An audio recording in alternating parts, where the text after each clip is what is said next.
I found out my dad had a secret family the day we read his will. If you've never sat in a lawyer's office and watched your entire life get rewritten in a couple of sentences, I hope you never do. It was a grey Tuesday afternoon, the kind where the sky looks like wet concrete. My mum and I sat side by side at this long, polished table, clutching styrofoam cups of bad coffee, trying to look like we belonged there. We thought we were the family, the only family. The door opened, and that illusion died in about 3 seconds. A woman walked in first, late 30s, maybe early 40s, perfect hair, expensive coat, heels clicking confidently on the floor. Behind her were 2 young adults, a guy and a girl, both around my age. They didn't look lost or confused. They looked expected, like they'd been here before. The lawyer stood up and smiled at them. "I'm glad you could make it," he said, like this was some regular meeting, not the day my dad's secrets were going to explode all over the room. The woman sat at the far end of the table. The 2 kids flanked her on either side. She glanced at us for half a second, then looked away like we were distant relatives who just happened to be in the room. My mum's hand tightened around my wrist. "Who are they?" she whispered. I didn't know. Not yet. But I was about to find out. The lawyer cleared his throat, put on his reading glasses, and opened a folder with my dad's name on it. "This is the last will and testament of Daniel Hayes," he began, "dated 8 months prior to his passing." 8 months. So while my mum was driving him to doctor's appointments, and I was flying home on weekends to help around the house, he'd been in this office, planning what came next. Without us. The lawyer started reading. "To my partner, Melissa Price, and our children, Liam and Ava, I leave the family home, all remaining investment accounts, and any residual assets not specifically designated elsewhere in this document." He kept going, but I didn't hear much after 4 words. "And our children, Liam and Ava." Our children. I stared at the 3 strangers across the table. The woman, Melissa, was staring straight at the papers, not at us. The 2 kids avoided my eyes, suddenly very interested in their hands, the floor, anything but the ticking time bomb they were standing on. My mum frowned. "There must be some mistake," she said quietly, her voice breaking on the last word. The lawyer didn't even look surprised. That somehow hurt more than the will itself. "I'm afraid not, Mrs. Hayes," he said gently. "Your husband made these changes personally. Everything is properly executed." The rest of the will tossed us a consolation prize, a small lump sum for my mum, a slightly smaller one for me. The kind of money people leave to distant cousins or a favourite charity, not to the wife and daughter who'd been there his entire life. When it was over, my mum was staring straight ahead, eyes glassy. I could hear my own heartbeat in my ears. Melissa finally spoke. "I'm sorry this is difficult," she said, in that tone people use when they're not sorry at all. "Daniel told me he'd already taken care of you. You have the memories. We just have the paperwork." You have the memories. In that moment, I realized my dad hadn't just betrayed my mum. He tried to erase us on paper, too. Growing up, my dad was never the bad guy in my story. He was just busy. He worked in commercial construction. Big projects, long hours, constant travel. "Deadlines don't care that it's Christmas, kiddo," he'd tell me, ruffling my hair on his way out the door with a suitcase. I was an only child. It was just the 3 of us in this small house outside of Columbus, my mum, my dad, and me. Mum worked part-time at a dentist's office. I was the quiet kid who got good grades and followed the rules. We weren't rich, but the bills got paid. There were birthday cakes, school field trips, a used Honda when I turned 16. Nothing fancy, but enough. I learned early that if I wanted time with my dad, I had to share it with his phone. He'd sit at the table, dinner getting cold, while he scrolled through emails and construction drawings he'd printed out. Mum would sigh, top off his coffee, and say things like, "At least he's working. Some dads don't even try."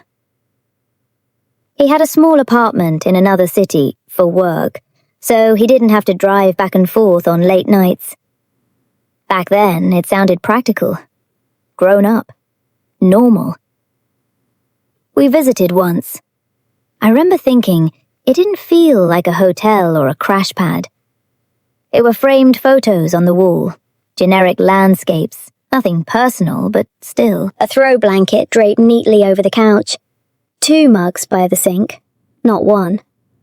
The fridge had more than takeout containers and beer. I noticed a strand of long, dark hair on a pillowcase and told myself it was nothing. Maybe the cleaning lady. Maybe a co-worker had crashed there once. There was always a maybe that made his life make sense. There were little things over the years. A second phone I wasn't supposed to touch because it was for work. Restaurant receipts for tables of 4 when he claimed he just grabbed a quick bite alone. Holidays he missed, then overcompensated with expensive gifts and extra cash slipped into my hand with a wink. "Don't tell your mum." I didn't put it together. Or maybe I did and refused to let the picture sharpen. My mum definitely didn't want to see it. Whenever I asked a question that got too close to the truth, she'd shut it down with a tired smile. "Your dad works hard," she'd say. "He's doing it for us." Maybe if you say that sentence enough times, it starts to sound like love instead of an excuse. He got sick 2 years ago. It started with a cough he couldn't shake, then weight loss, then the kind of fatigue you can't fake. By the time we got real answers, the cancer had already spread. There were treatments, appointments, stacks of paperwork that lived on the kitchen counter. My mum drove him to every chemo session. She sat in waiting rooms with knitting needles and coffee that had gone cold twice. I flew back every few weeks, feeling guilty every time I got on a plane to go home. My dad softened during that time. Or maybe he just got tired of pretending. He apologized more. He said he wished he'd been around more when I was a kid. He told my mum she'd always been his rock. He'd stare at the TV and zone out, then snap back and say things like, "If I'm not here, you and Emily will be okay, right? You'll take care of each other." We assumed that meant financially too. He had life insurance through work. He'd been at the company forever. The house was almost paid off. Mum knew about a retirement account, some investments. They weren't swimming in cash, but there was a plan. We just didn't know the plan didn't include us. He died on a quiet Sunday morning. I was there. I held his hand. I watched my mum press her forehead to his and whisper things I'll never repeat. We tried to remember him the way we needed to, as a flawed, tired man who still loved his family, even if he'd never been great at showing it. Then the funeral was over. The casseroles stopped coming, and the real work began. Bills, insurance forms, banks asking for death certificates. All the ugly administrative side of grief. And then one day, the call from his lawyer. "We'll need you and your mother to come in to review your father's will," he said. "And a few other parties as well." After the reading, my mum and I sat in the parking lot in silence. The car felt too small, like the air had been sucked out. People walk past with to-go coffees and shopping bags, living normal lives while ours had just been split cleanly down the middle. My mum stared straight ahead.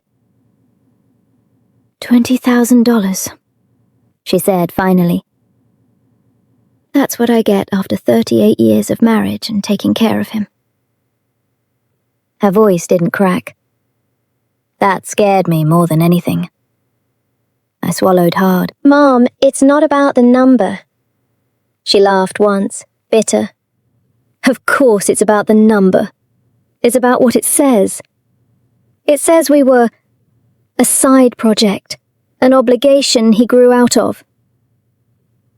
I thought about Melissa's words. You have the memories, we just have the paperwork. It echoed in my head like a taunt. I went back to my apartment that night and couldn't sleep. I kept replaying the scene in the lawyer's office, the way the lawyer hadn't looked surprised, the way Melissa and her kids had walked in like they owned the place, like they owned my dad's life. I opened my laptop and stared at the search bar.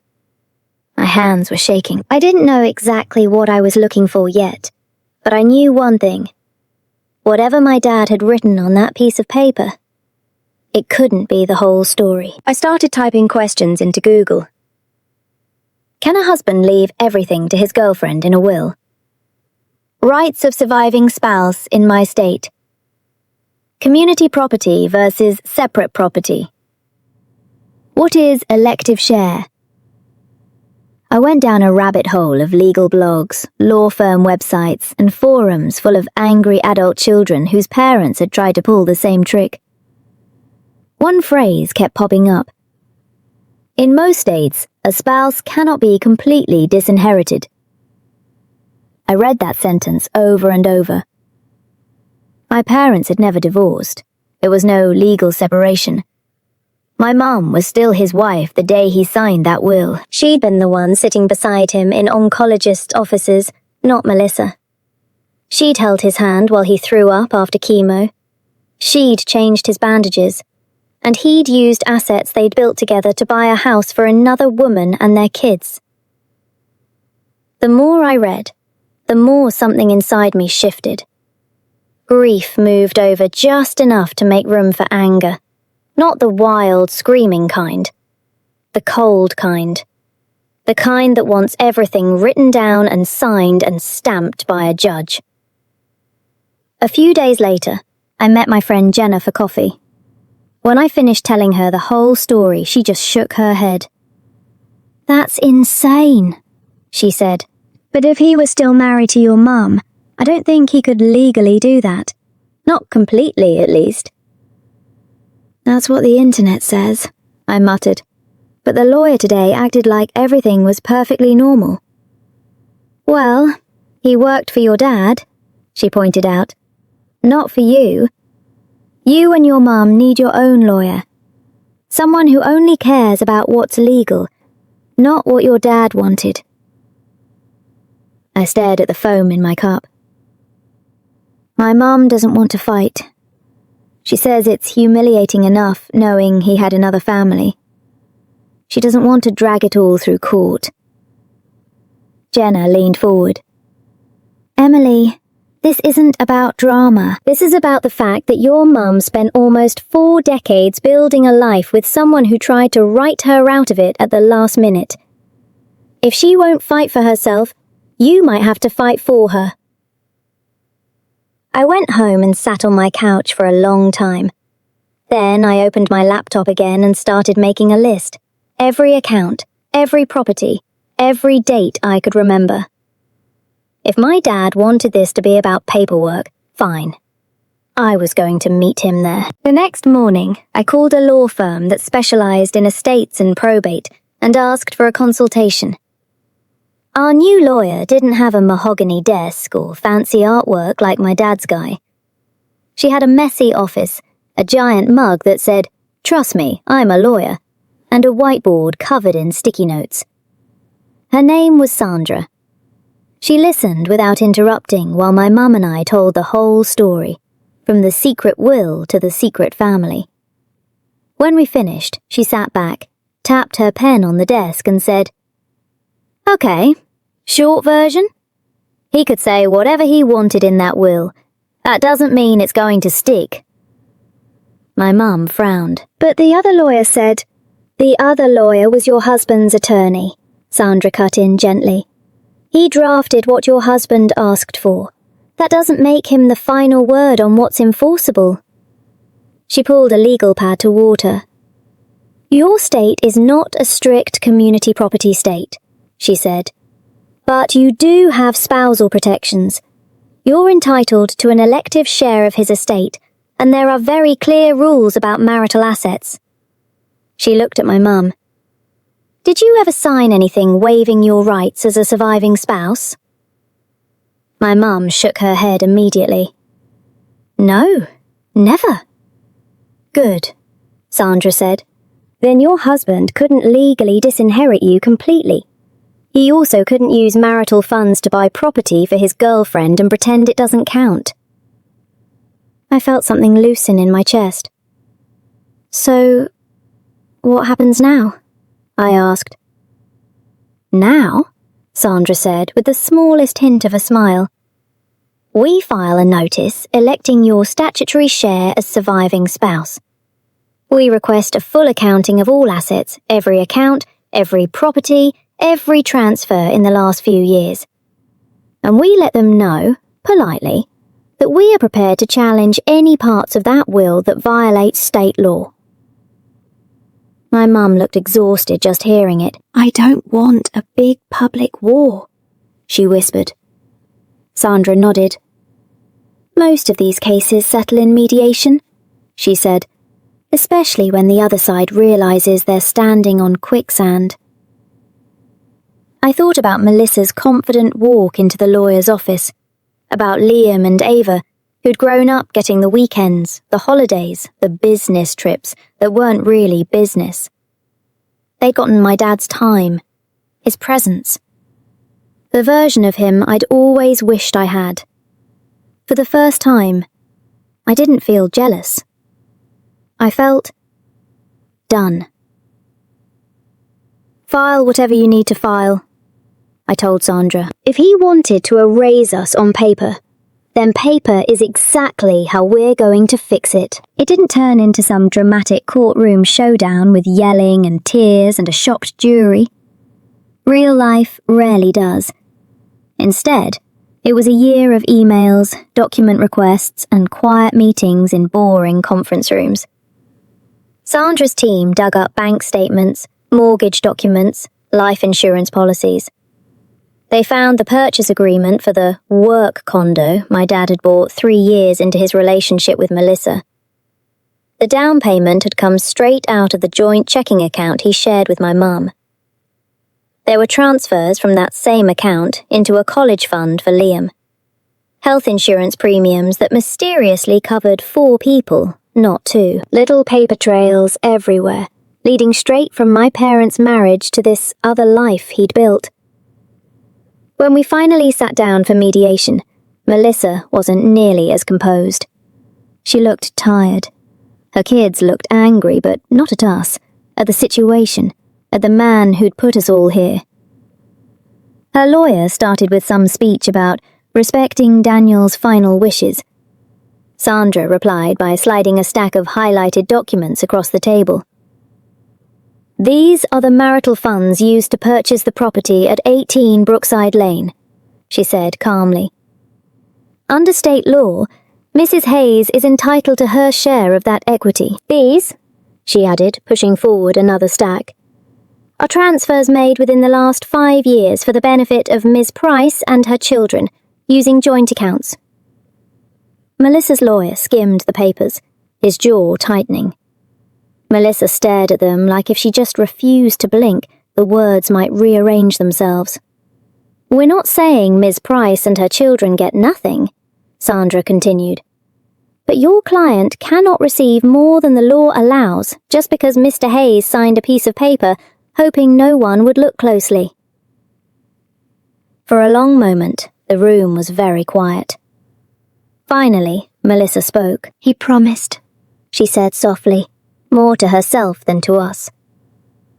"He told me this house, this life, none of it could be touched. He said his wife was taken care of." I almost felt bad for her. Almost. Sandra didn't raise her voice. She didn't get dramatic. She just said, "Promises don't override statutes." In the end, the agreement was brutally practical. My mum received her elective share of the estate, far more than the token amount in the original will. That meant a significant portion of the family home Melissa had been left on paper. They could refinance to buy out my mother's interest, or sell and split the proceeds. Either way, my mum was no longer standing outside her own life, watching someone else move into the center of it. She paid off the house she was living in. She cleared the medical debt that had piled up in those last months. She didn't have to go back to work full-time in her 60s just to survive. Melissa and her kids kept some assets. They didn't end up on the street. But the fantasy where they inherited everything and we faded quietly into the background died in that conference room. People ask me sometimes if it felt good. Winning, if that's what you want to call it. The truth is complicated. It was no moment where I stood on a metaphorical mountaintop, hair blowing in the wind, triumphant music swelling in the background. There was just paperwork, signatures, and a tired judge approving a settlement.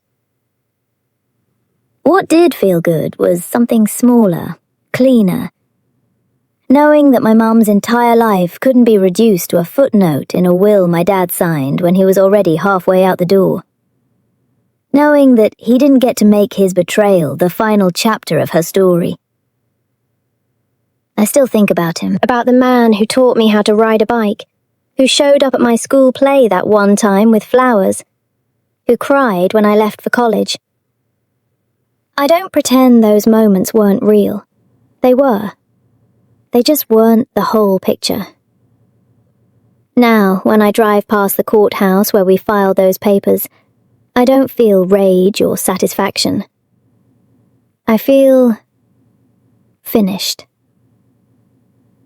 If you're listening to this and thinking, my parents would never do something like that, I hope you're right.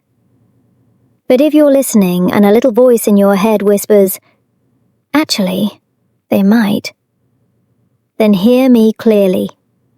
You are not crazy for wanting answers. You are not greedy for wanting what the law says you deserve. And you are absolutely not obligated to protect the reputation of someone who refused to protect you. In the end, the law didn't let him erase us. And that, more than any revenge fantasy, is what finally let me move on. If stories like this hit a little too close to home, you're not the only one. A lot of us grew up being told, family comes first.